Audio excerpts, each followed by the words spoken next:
extraterrestres, ¿cómo están? Hoy vamos a hablar un poco de lo que es el hardware y vamos a ver cómo podemos conseguir información del mismo desde la terminal.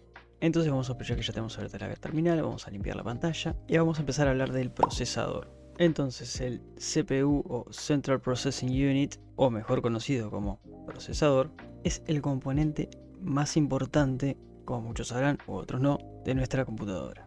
El procesador es básicamente el que va a dirigir el tránsito, vamos a decir. Se va a encargar de comunicar lo que esté necesitando la parte intangible, lo que es el software, digamos, de lo que es la parte física de la computadora propiamente dicho, del hardware. Es el que le va a pedir, por ejemplo, determinada cantidad de memoria para hacer correr determinado programa, el que va a activar o desactivar determinados periféricos, el que va a asignar más o menos espacio en el disco duro para las cosas que necesitemos, el que le va a indicar a la tarjeta gráfica qué es lo que nos tiene que mostrar en la pantalla, etc. Básicamente es quien procesa todas las peticiones que tiene el usuario con los programas que usa y el hardware que dispone, o todo lo físico que contiene la computadora. ¿Y qué es el procesador? El procesador básicamente es un chip pequeño que va en una placa de mayor dimensión a la que llamamos placa madre generalmente, motherboard, placa matriz, como le quieran decir. Como representantes de procesadores podemos tener a Intel o AMD y también los ARM de Apple. Generalmente lo normal es que hoy en día trabajemos con procesadores de 64 bits. No obstante, existen, aún en computadoras muy viejitas, procesadores de 32 bits. La diferencia entre un procesador de 32 y uno de 64, en principio, es la capacidad que tienen para trabajar con determinada cantidad de memoria. Un procesador de 32 bits puede trabajar hasta con 4 GB de RAM. Uno de 64 soportaría hasta unos 128 GB de RAM, lo cual será para servidores, alguien en la casa difícil que use 128 GB de RAM. Puede ser que sí, yo no digo que no. Cada quien gasta la plata en lo que quiere. Para saber en principio la estructura que puede soportar el procesador que tengo, yo podría perfectamente escribir el comando arch, simple y llano, viene de architecture, para que me diga la arquitectura que tiene mi procesador. Entonces le doy enter y me va a decir que es una arquitectura de 8664. El x86 viene de la historia de los primeros procesadores en 32 bits que se generaron, que era algo así como el 8086, y después se fue modificando y siempre terminaban con 86 y etcétera. No me voy a meter en eso, lo pueden investigar, está bueno saber la historia, está buenísimo, pero para que tengan la idea, era un procesador 8086, una estructura de 32 bits y por eso quedó el 86. Hice 64 porque los procesadores de 64 bits también podrían trabajar en una estructura de 32, pero sería un desperdicio de recursos, la verdad. O sea, más vale aumentarle el RAM y sacarle un poco más de jugo que usarlo en una estructura de 32 bits innecesariamente. Pero bueno, después, según las condiciones y las herramientas de las que dispongamos, veremos cómo se pueden ir adaptando esas cosas. Lo ideal, 64 bits de 4 GB de RAM en adelante, está bárbaro. Si tenés menos, tampoco es que vayas a desperdiciar, pero digamos que en realidad estás perdiendo y sacarle más provecho a ese procesador. Entonces, seguimos. Otra forma más completa de ver las características de nuestro procesador es con el SCPU, que me va a tirar un montón de información del procesador. Y la arquitectura que es de 8664, que eso significa que soporta tanto 32 como 64 bits. La cantidad de CPUs o procesadores, en este caso serían los núcleos que contiene, que en este caso esto es una virtual machine, una máquina virtual, a la cual yo le personalicé, digamos, el hardware en base al mío. Es decir, yo agarro un poquito del hardware que ya dispone la torre y se lo asigné a la virtual machine. Entonces en realidad va a tener algunas diferencias con el que realmente tiene la computadora. En fin. En este caso decir que tiene un hilo por núcleo, que tiene un socket por núcleo y que tiene dos sockets porque serían dos núcleos. Y acá en los indicadores van a aparecer lo que son las flags que me hablan un poco del procesador, ¿no? De si soporta o si no soportan virtual machines, de si soportan la estructura de 64 bits, que es con estas pequeñas letras de acá que dicen LM. Esta flag, por ejemplo, significa long mode, que básicamente me indica que soporta los 64 bits, igualmente también lo dice más arriba, así que para quien esté un poco más entendido en cómo funcionan los flags del procesador para saber todo lo que soportaría ese procesador, le va a ser más claro estas pequeñas siglas, digamos, que nos tiran muchísima información sobre el procesador, pero que en un primer momento, para lo que estamos hablando y lo que queremos identificar, no nos tiene que volver locos. Pero si queremos tener alguna información, podemos buscar flags de los procesadores, ver qué significa cada tipo de flag y después buscar en nuestro procesador los flags que tengamos y qué información nos aportan. Otra forma de ver información sobre el procesador, podría ser con el comando cat dentro de lo que es el directorio pros CPU info. Y acá también nos va a tirar todas las flags que tiene el procesador, toda la información pertinente al modelo, nombre, familia de CPU, el caché, los megahertz que trabaja, etc. Y como dijimos, el procesador está incrustado, digamos, en lo que se le dice el socket, que es una entrada específica para el procesador, que tiene el motherboard, placa madre, o como le quieran decir, de la cual también se puede sacar información con el comando DMI decode. Raro, pero puede pasar. Para que DMI decode les muestre la información, usen el comando sudo, es decir, sudo DMI decode. Este comando lo voy a mostrar desde la terminal de la máquina normal, porque al ser una virtual machine no me va a dar la salida que estoy esperando. Entonces vamos con sudo DMI decode y acá me va a dar toda la información de lo que es el BIOS, las cosas que soporta, la motherboard, BIOS ROM socket, ADD supported, USB legacy supported, BIOS put specification is supported, UEFI supported, y va a tirar muchísima información del sistema, de todas las características de la motherboard, la cantidad de puertos PCI que tiene, información del socket del CPU, etc. Volvemos a la VM. Y también puedo ver información directamente de la memoria RAM que tengo disponible, ¿no? La que tengo colocada de manera física, incluso de la memoria swap, que es la memoria de intercambio que generamos cuando instalamos el sistema operativo, generalmente. Que en mi caso yo en la máquina normal no tengo swap porque tengo 24 GB de RAM, entonces me parece totalmente innecesario poner un espacio de swap cuando no lo necesito. Pero para quien esté limitado en memoria o necesite un pequeño excedente por la cantidad de exigencia que necesita del equipo, o por la limitación en RAM que tenga, por ejemplo, digamos que cuenta únicamente con 2 o 4 GB de RAM, estaría bueno que de swap, de memoria de intercambio, le asigne en la instalación unos 2 GB más de RAM desde el swap, para tener ese pequeño porcentaje que seguir aprovechando sin que se le congele la máquina directamente. Esta memoria swap, memoria de intercambio, es un pequeño espacio del disco duro que se asigna a memoria de intercambio para que funcione como la memoria volátil que se le dice del RAM. Es información que entra y sale rápidamente y que cuando la máquina se apaga se borra. No queda almacenada como en el disco duro normal. Esto se hace para que determinadas acciones se ejecuten más rápido. Se lee mucho más rápido la memoria RAM que la memoria ROM, que es la que se usa para almacenar información que vamos a abrir de vez en cuando. La memoria RAM es información que estamos usando constantemente en el momento en el que estamos usando la computadora,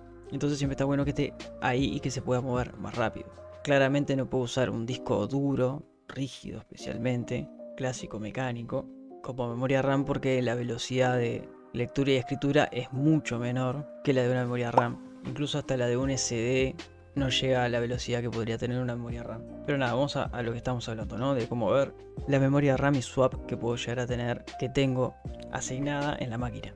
Y eso lo podemos hacer, por ejemplo, con free-m, y me va a decir la memoria total, lo que tengo en uso, lo que está libre, lo que tengo en caché, y la memoria inter, que dice acá que es la memoria de intercambio, memoria swap, que como no está en uso, está íntegra, libre, para ser usada por el sistema en el caso que fuera necesario. Esto es como una especie de memoria crítica de uso en situaciones muy específicas. Lo ideal es que nunca se llegue a usar la memoria swap, porque incluso la memoria swap en realidad es mucho más lenta, por lo que hablábamos recién. En realidad la memoria swap está asignada a un espacio del disco duro que trabaja mucho más lento de lo que trabaja una memoria RAM en el sentido de lectura y escritura para ejecutar determinadas tareas que necesite algún programa, por ejemplo. Tenemos entradas dentro de la motherboard que nombré hace un rato, que son las PCI. Para nosotros saber qué tenemos en las PCI, usamos el comando lspci. Y en este caso, como es una VM, me va a salir un montón de controladores y cosas de las PCI. Y algo a comentar de las PCI es que son lo que se le dice conexiones en frío. Esto quiere decir que yo, cuando voy a conectar o desconectar algo de una entrada PCI, o a una entrada de SATA, por ejemplo, o a una IDE, que hoy en día ya no es tan común, o VGA, lo hago con el equipo apagado, sin alimentación eléctrica, porque puede llegar a tener complicaciones, se puede romper algo, se pueden dañar. Entonces lo ideal es que cuando yo conecto o desconecto de algo de una entrada PCI o SATA, por ejemplo, se hace en frío, como se le dice, o con la computadora apagada, así que le esté llegando corriente a la entrada. Por dar un ejemplo, las entradas de la memoria RAM, lo que es la entrada de la tarjeta de video, lo que es la entrada para la tarjeta de video dedicada, el mismo socket del procesador. Y si quisiera algo más de información sobre la motherboard, las entradas PCI, podría perfectamente usar, por ejemplo, ls PCI-NN y me va a asignar unos numeritos y lo que viene a ser el vendor device, por lo cual si en específico de algún puerto yo quisiera algo más de información por alguna cuestión, podría directamente usar este numerito de vendor device, copiarlo, usar el SPCI -D, el número y B corta para que me detalle un poco más la información sobre el puerto seleccionado, en este caso un PCI, ¿no? Y así como tenemos por ejemplo los PCI que le decimos de conexión en frío, tenemos los USB súper conocidísimos que podemos, digamos, listar, sacar información desde el comando lsusb, no decir los puertos USB que tenemos y que hay en esos mismos, por ejemplo Virtual Mouse, Virtual USB Hub. Al ser una máquina virtual voy a mostrar algunos nomás, pero acá también nos podrían aparecer USBs, etcétera, que tengamos conectados en la máquina, pendrives, cámaras web. Lo que se conecte por USB va a aparecer en la lista de los USB. Con el comando lsusb los vamos a poder ver y tener información sobre los mismos. Estos son lo que se dice que se puede conectar en caliente, digamos, es decir que con la máquina prendida uno los puede conectar y desconectar sin problema ninguno. Además tenemos la opción de desconexión segura, ¿no? Que es lo que hace en teoría es cortarle la corriente a esa entrada USB cuando lo vayamos a desconectar, y cuando lo vamos a conectar vuelve a aparecer la electricidad, digamos, o el voltaje que alimenta.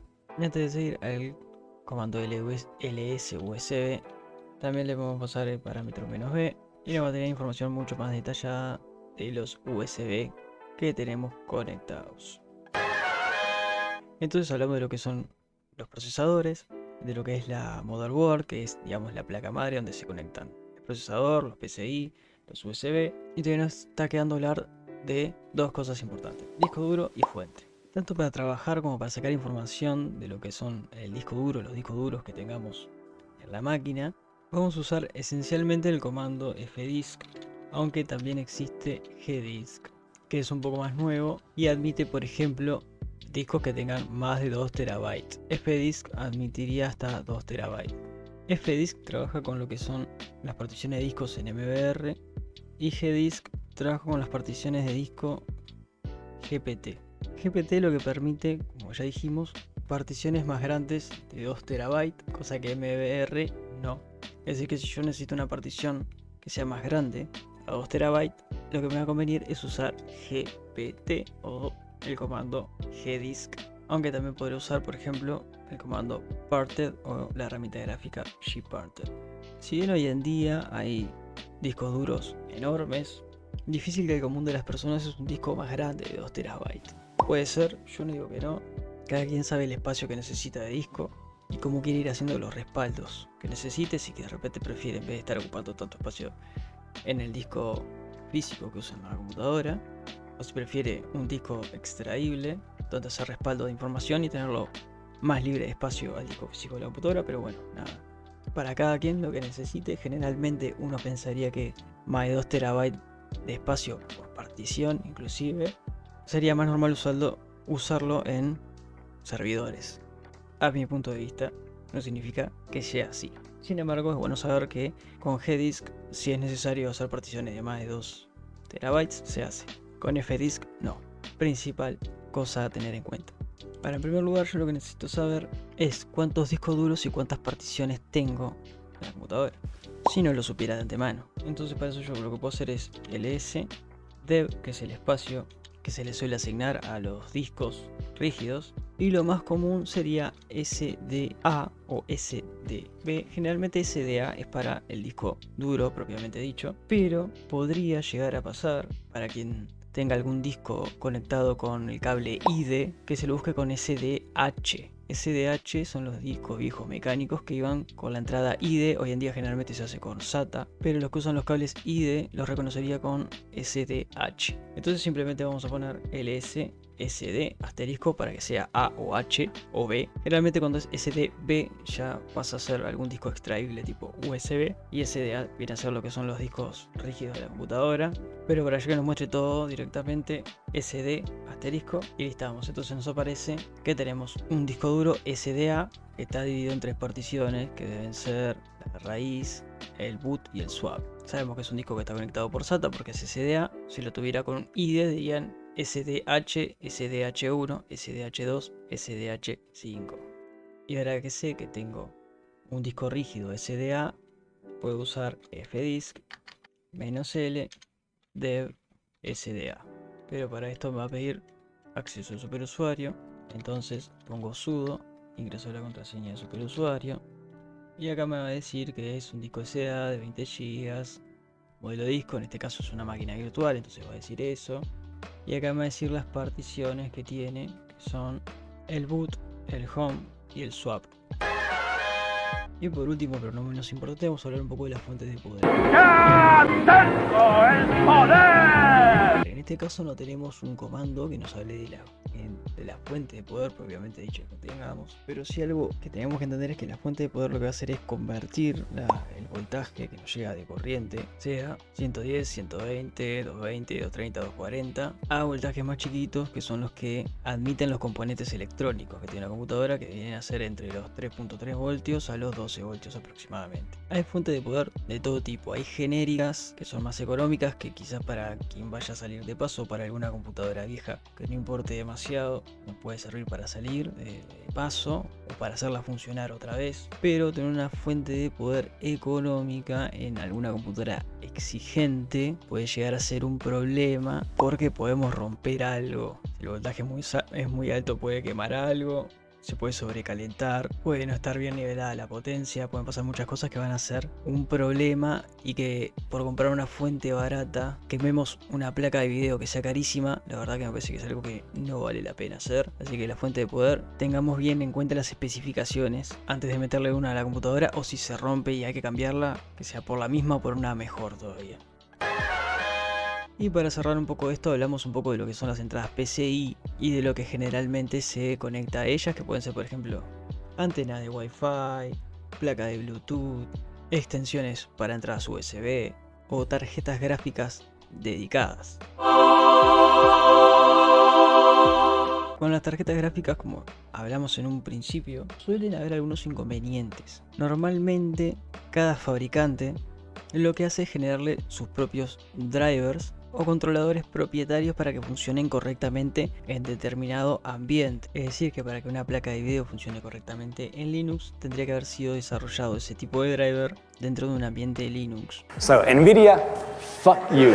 Que no suele ser el caso más habitual, sin embargo sí hay drivers genéricos que pueden llegar a hacer funcionar esto. Entonces está bueno que a la hora de adquirir, por ejemplo, una tarjeta gráfica, yo sepa que la voy a poder hacer funcionar dentro de un ambiente Linux, sea ya con drivers genéricos o con los propios drivers que hayan sido diseñados para el sistema operativo que estoy manejando. Por lo general, la mayoría de los controladores están incluidos dentro del kernel, por lo cual cuando yo conecto por USB, por ejemplo un teléfono, un pendrive o algo, suele reconocerlo instantáneamente sin la necesidad de un driver, como también puede ser que los drivers estén dentro mismo del dispositivo, y ahí es donde ya juega un poco más la compatibilidad del driver generado con el sistema operativo. Pero por precaución siempre es bueno tanto tarjetas de video como periféricos, dígase impresoras, teclados, parlantes, etcétera, tengan compatibilidad con el kernel que tengamos, ver si tenemos la posibilidad de actualizar el kernel en caso de que sea algún dispositivo un poco más nuevo y con otro kernel más actualizado si funcione correctamente, o ver si tenemos algún tipo de driver genérico para hacerlo funcionar, como para no decir, bueno, me compro una impresora y después no la puedo hacer andar y se convierte en un problema, la tengo que meter básicamente. Así que atentos con eso. Generalmente en gráficas AMD no tiene problemas, Nvidia suele tener algún problema más, y con los dispositivos periféricos muchas veces el mismo fabricante deja especificaciones si funcionan o no funcionan en todos los sistemas operativos, o en cuáles sistemas operativos sí funciona. Y por último queda consultar en la comunidad si hay algún driver genérico para ese dispositivo en específico, y si no, buscar alguna otra alternativa. Así que nada, por acá vamos a dejar el video de hoy. hablando un poco de todos los componentes que incluye una computadora, con una breve descripción de cómo funciona cada uno y cómo interactúan entre ellos, y algunos comandos que nos pueden ser útiles para sacar información sobre el hardware que tiene incluido nuestro equipo. Así que nada, les dejo un gran abrazo intergaláctico y nos vemos en el próximo video. Suscríbete, activa la campanita, dale a like y compartí.